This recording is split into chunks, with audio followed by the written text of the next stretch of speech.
Hati-hati, Persib rawan digembosi. Perubahan cara penjualan tiket Persib. Polemik Jakarta International Stadium dan serba-serbi Liga 1. Assalamualaikum warahmatullahi wabarakatuh. Hai Rio Hotspot lovers, inilah Rio Hotspot untuk edisi kali ini. Tapi seperti biasa, sebelum kita lanjut ke videonya, saya tetap mohon dukungannya untuk channel ini agar terus berkembang dan bisa memberikan berita-berita informatif yang tentunya semoga saja bermanfaat untuk kita semua. Dengan cara klik subscribe, aktifkan juga notifikasi loncengnya, like, share, dan juga komen. Dan inilah Rio Hotspot selengkapnya.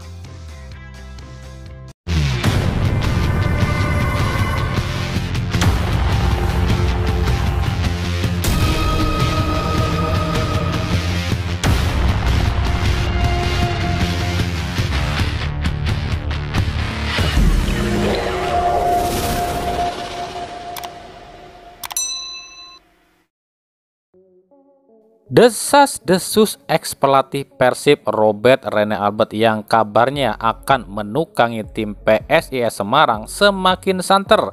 Hal ini lantaran hingga saat ini PSIS belum juga umumkan pelatih barunya. Meskipun Vincenzo Anese sudah berada di Semarang, namun belum juga diumumkan akan melatih tim mana. Jika Rene Albert ke PSIS, maka Persib kemungkinan akan digembosi oleh Robert Rene Albert. Pasalnya kemungkinan ada sejumlah nama yang pasti akan dibawa Rene Albert ke PSIS dari Persib. Terutama para pemain rasa Belanda yang ada di Persib seperti Nick Kuipers, Maklok, dan Ezra Walian. Belum lagi para pemain-pemain kesayangan Rene Albert di Persib seperti Teja Paku Alam dan Erwin Ramdhani serta Deddy Kusnandar, Freds Butuan, dan Bayu Fikri pun kemungkinan akan dibawa Rene Albert jika benar Rene Albert melatih PSIS Semarang. Tapi ini masih sebatas rumor loh ya, kami tegaskan ini masih sebatas rumor. Tapi andai benar Rene Albert ke PSIS dan membawa sejumlah pemain tadi, gimana nih menurut kalian? Nah, itu tadi masih salah satu di antaranya ya faktor Persib akan digembosi. Faktor lain adalah Persib saat ini sudah mulai naik ke papan atas. Dan seperti kita ketahui, tim-tim yang agak dalam tanda kutip nih ya tidak sejalan dengan penyelenggara, di mana itu adalah PT LIB dan PSSI, selalu akan digembosi agar tak bisa merangkak naik ke papan atas. Hal ini sudah terjadi nih sama PSM Makassar yang musim ini mulai merangkak naik nih ke papan atas. PSM sudah mulai digembosi dengan dihukumnya sang kapten utama sekaligus nyawa utama PSM, William Pluim. Begitu juga dengan Persib nih, siap-siap ya, kalau udah masuk ke 4 besar pasti mulai akan digembosi. Sekarang aja udah mulai terlihat kok dengan gampangnya wasit kasih kartu ke pemain Persib yang tujuannya tentu agar pemain Persib banyak yang absen karena akumulasi kartu. Jadi buat para pemain Persib lebih hati-hati lagi ya. Di sisi lain, Persib rupanya sudah mengumumkan soal penjualan tiket di pekan ke-11. Padahal ini baru masuk ke pekan ke-10 loh, yakni saat Persib menjamu Persija Jakarta di derby klasiknya. Uniknya, ini menurut kami ya, bukannya mempermudah penjualan tiket, tapi para bobotoh justru dibuat sulit nih oleh penjualan tiket. Jadi kabarnya penonton yang boleh beli tiket antara Persib versus Persija itu cuma penonton yang pernah beli tiket Persib, khususnya tiket home Persib di laga-laga sebelumnya. Jadi gini intinya ya, buat yang belum pernah beli tiket Persib khususnya laga home Persib, dipastikan nggak bisa beli tiket Persib ketika Persib versus Persija tuh. Jadi buat kalian yang mau nonton pertandingan Persib versus Persija di pekan ke-11, buruan tuh beli tiket Persib versus Barito yang sekarang nih di pekan ke-10. Jadi kalian masih boleh beli tiket Persib versus Persija gitu. Hingga saat ini kami belum tahu nih alasan Persib lakukan hal ini. Apa ini trik agar pertandingan Persib versus Barito banyak yang nonton, atau ada hal lain? Entahlah. Oke, lanjut. Ini pasti udah rame nih di channel-channel lain, khususnya channel yang membahas Persib dan Persebaya nih. Yakni jika salah satu klub Jerman, Borussia Dortmund, akan ke Indonesia dan lakukan uji tanding dengan dua tim di Liga 1, yakni Persib dan Persebaya. Ya, kami akui sih kami memang baru menguploadnya. Nggak apa-apalah ketinggalan juga. Hihi. Jadi gini nih kronologinya. Borussia Dortmund, yaitu salah satu klub besar di Jerman, sedang mengadakan Tour Asianya, dan Indonesia jadi salah satu negara yang dipilih untuk dalam ajang tournya ini. Sekaligus Borussia Dortmund pun ingin mengembangkan bisnis, terutama sektor kerjasama di bidang pembinaan usia muda dan bisnis iklan dan lain sebagainya di Indonesia. Nah, karena melihat Indonesia ini basis supporternya yang paling tinggi di dunia, maka dipilihlah Indonesia.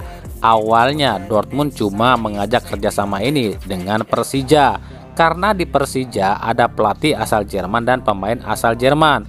Namun kabarnya Persija nolak tuh untuk kerjasama dengan Dortmund. Entah apa sebabnya, kami pun tak tahu. Maka akhirnya Borussia Dortmund pun mencari klub lain, dan kebetulan tim yang paling tinggi basis supporternya di Indonesia itu adalah Persib dan Persebaya. Dan kebetulan juga dua tim ini adalah dua tim seduluran. Maka dipilihlah Persib dan Persebaya untuk diajak kerjasama. Kami sendiri belum tahu nih apakah nantinya antara Persib, Persebaya, dan Dortmund ini akan ada kerjasama lain seperti soal pertukaran pemain dan lain-lain gitu.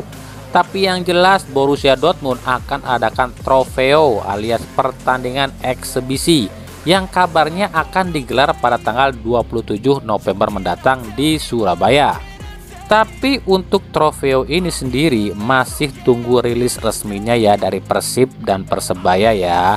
Jadi jika benar ada trofeo, berarti masih harus tunggu 2 bulan lagi ya.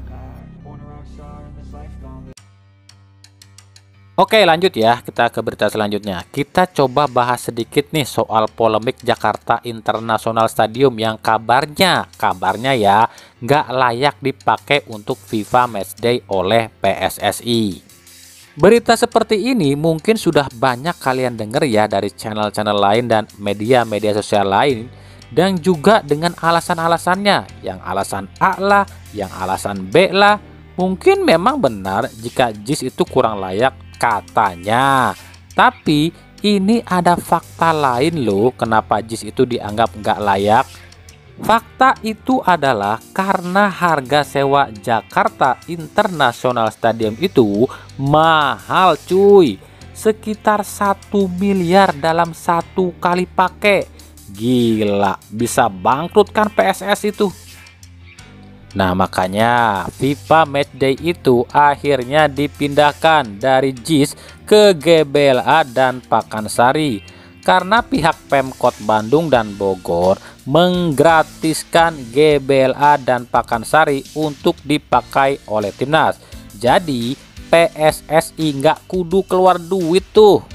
Begitu juga saat AFF U16 di Sleman, itu juga sewa stadionnya digratiskan oleh Gubernur Daerah Istimewa Yogyakarta tuh. Begitu juga dengan AFC U20 di Gelora Bung Tomo Surabaya, itu pun digratiskan oleh Pemkot Surabaya. Hal ini diutarakan langsung loh oleh Sekjen PSSI Yunus Nusi. Mengapa Piala AFF U16 ada di Sleman? Bupati Sleman menyambut baik dan memberikan fasilitas yang semaksimal mungkin untuk PSSI. Mengapa AFC U20 ada di GBT?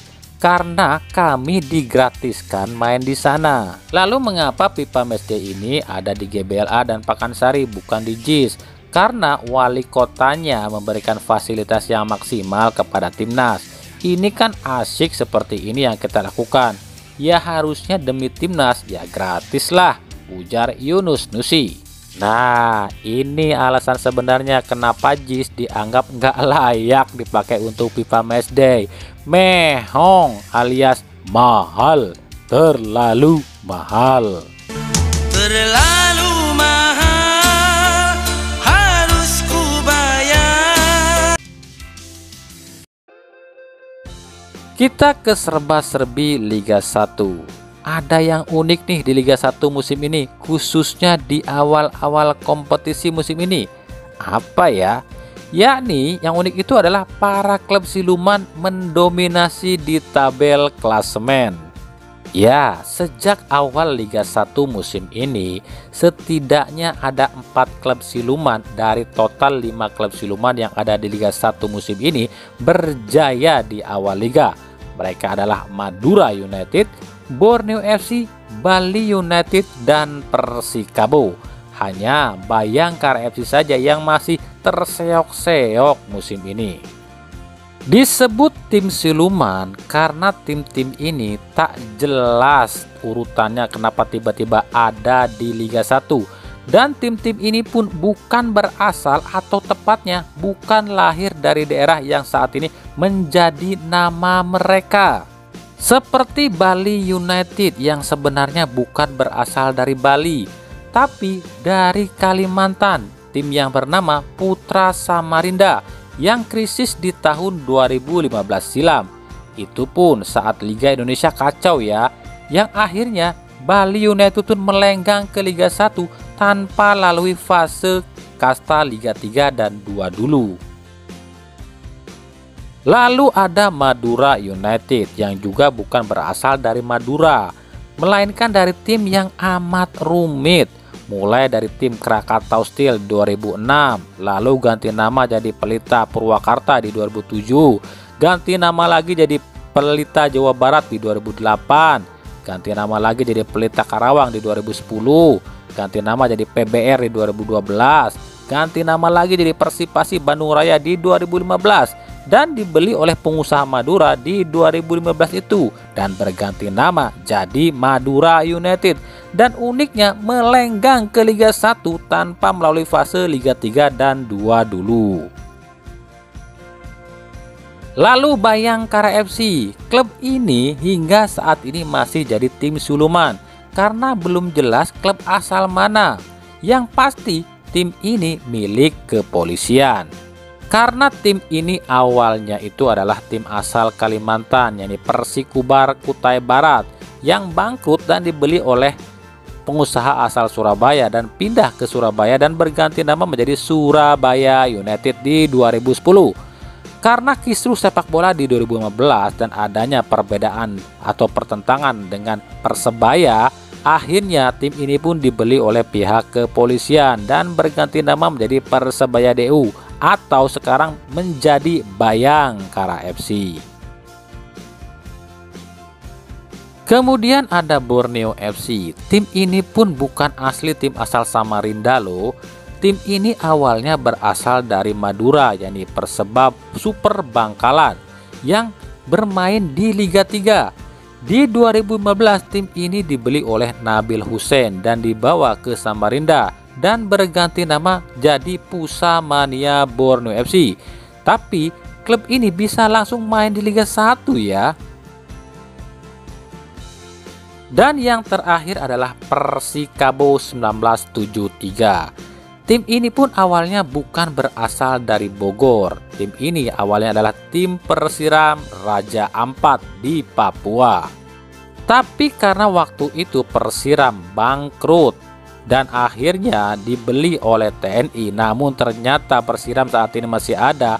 Akhirnya TNI pun bergabung dengan PSMS Medan kala itu. Tapi lagi-lagi karena PSMS adalah salah satu tim yang menjadi pelopor lahirnya PSSI, maka PSMS Medan pun akhirnya memisahkan diri dari PSTNI. Dan PSTNI pun pindah ke Bogor dan berubah nama menjadi Tirakabo. Meskipun saat ini Persikabo 1973 resmi berpisah dengan TNI dan berubah nama dari Tirakabo menjadi Persikabo 1973 yang kabarnya bergabung kembali dengan Persikabo di Liga 2, namun ternyata tim Persikabo yang asli itu masih ada loh. Lalu tim ini Persikabo yang mana ya? Kok bisa ada di Liga 1?